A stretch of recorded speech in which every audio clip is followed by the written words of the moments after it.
is from this area right here. So right here we have the pie, and when I saw this, I was blown away because it's not 1/6 of a pie. It looks like a quarter of a pie right there. We like to give the customer their money's worth. That is what I call over-delivering. Let's get into the recipe.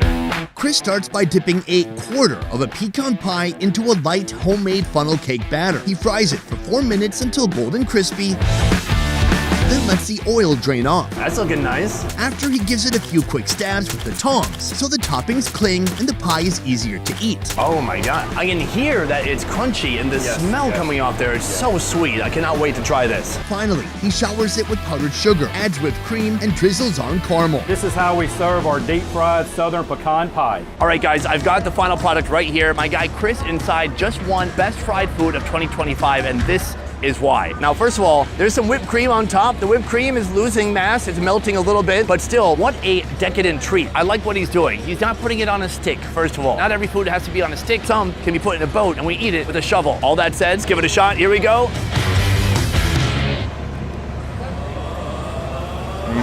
Oh man, who knew pecan pie could get even more decadent, even more sweet, and even more satisfying? All the dopamine receptors in my brain are firing on all cylinders. That is something else. An amazing mix of crunchy, pancakey batter, big satisfying chunks of pecan, plus that filling, all smothered in these sweet toppings. That is, in one word, scrumptious.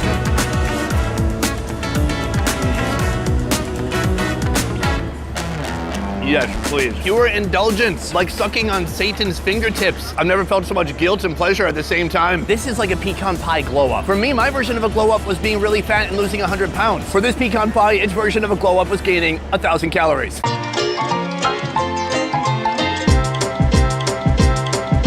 We have come to our next location, a food truck, or should I say food bus, called Something For You. This is a taste of Southern soul food. Come with me, because in back, they're already getting prepared for their meal service. So right now, they're about to take some mac and cheese out of the warmer. Let's go take a look at this. So they have this vehicle bringing food to the bus. Boom, mac and cheese. And then up here, there's another warmer. What's in here? This one's the cornbread dressing. So I've got my mac and cheese. This is the dressing. And for the rest, we're gonna head inside. Let's go. Now I am inside the food bus with Sherry. Hello, Sherry. Hi. Can you tell me a little bit about this operation here? Everybody at the fair is doing this like fried fair food. They're trying to go to the next level, but you're just doing classic Tennessee soul food? How would you describe it? From here, Sherry tops the cornbread dressing with a scoop of rich giblet gravy. I would say it's just soul food. After that, she adds a layer of her shredded chicken, That's how we eat on Sunday. When you eat this one meal, you probably don't eat the rest of the day. then a few steamy spoons of green beans cooked with ham hock. We like the more fat, the better. Not always good for us, but that's what we do. And finally, a classic Tennessee Hawaiian roll to bring it all together. All right, guys, right now you are looking at some recipes that have been handed down from generation to generation, from Sherry's grandmother and perhaps beyond, all the way to modern day. But this isn't any typical type of state fair food. Everybody's just doing fried corn dogs and burgers, and Sherry's like, I'm just gonna cook what I'm good at, and people will come. And gosh dang it, they absolutely do. Come take a look at this. Green beans. That's basically a vegetable. These are not ordinary green beans. These are green beans with some ham hock in there. Hammy beans. I mean, porky beans. Let's give it a shot.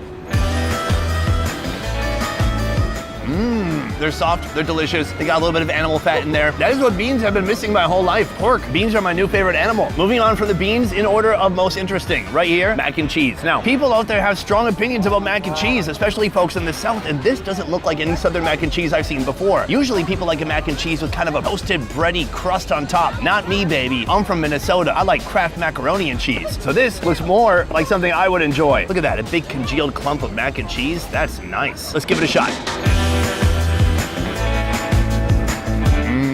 That is delicious. A solid al dente elbow noodle. It's cheesy, it's creamy, and the cheese is kind of congealed and solidified in some areas, probably because it's cooled down a little bit. But for me, I love it. Finally, we have this right here. This is the dressing, what in Minnesota we would call stuffing, and then there's chicken on top of that, plus a little bit of what she calls giblet gravy. Now, I don't care if you're at a state fair or not, that looks good.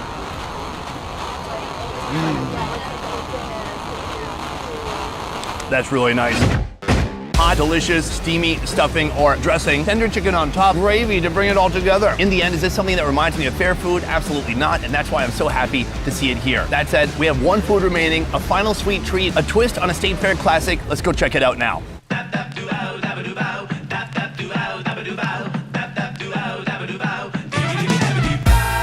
Right now, I am in the donut wagon with Laura. Laura, what do you call it? This is Kirby's Mini Donuts. Today, I want to get schooled on how to make French toast and bacon mini donuts. Two breakfast items I love. Let's see how they come together when it comes to mini donuts, starting with the donuts. All right, well, what we're gonna do is we go ahead and make our batter, drop it in our hopper here, and then it's extruded down into our shortening that is made just for this donut maker. And then what we're gonna do is wait for them to float down just a tiny bit. And they're fixing to flip over, and so we can make sure both sides are nicely golden brown. Ooh. Once it gets down to the end here, it's gonna flip again. We just make sure they're guiding correctly and smoothly. Since we are going to be putting a lot of toppings on them, we always just kind of put them in a bucket because it's easier to shake them up in our sugar. And then pour them right into our tray. And then we're gonna just put a little maple icing on it so the bacon sticks nicely to everything. And then fresh bacon, generously topped. Of course, you can't have French toast without some syrup, so we're gonna put a little syrup on the side. And that's how we make our French toast and bacon mini donuts. Boom! It's our last food, and there's no better way to end than with breakfast, is what I always say. Guys, there's so many different donuts to choose from. First of all, come take a look at this table. You could get donuts and icing. You could get sugar donuts. You could get Oreo donuts. You could get cookies and cream donuts. You could get Fruity Pebble donuts. You could get Boston cream donuts. You could, oh, hold on, what's this? A sign that has to tell people not to eat the donuts, which are at least 12 days old. Fun that that's needed. These are indeed not free samples. These are examples of the foods that you can order here, including this right here, French toast and bacon. I tried to make it sound more French. Here we have layers of miniature donuts. Now, mini donuts on their own, already really yummy. But here, they've layered them like nachos. I'm gonna have a conservative amount of bacon to start out with, like someone who's just kind of Muslim. Let's give it a shot.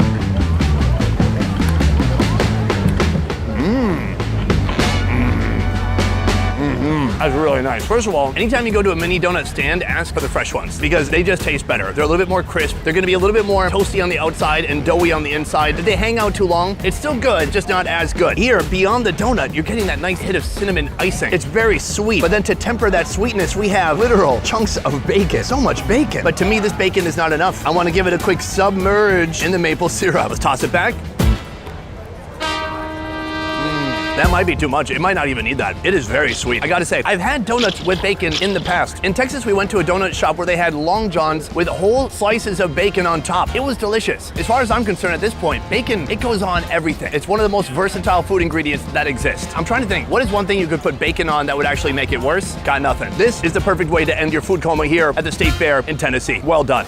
Boom, today we went to the Tennessee State Fair and I had a blast. I was blown away by how many unique Southern treats there are here, especially Southern treats that have been fairified. If I had to pick one that was my absolute favorite, it would be that fried pecan pie. Oh my God, it was sinful, it was decadent, and it was absolutely delicious. So that's Tennessee. But next time, we trade Southern comfort for Alaskan wilderness with State Fair food you won't find anywhere else. See you then.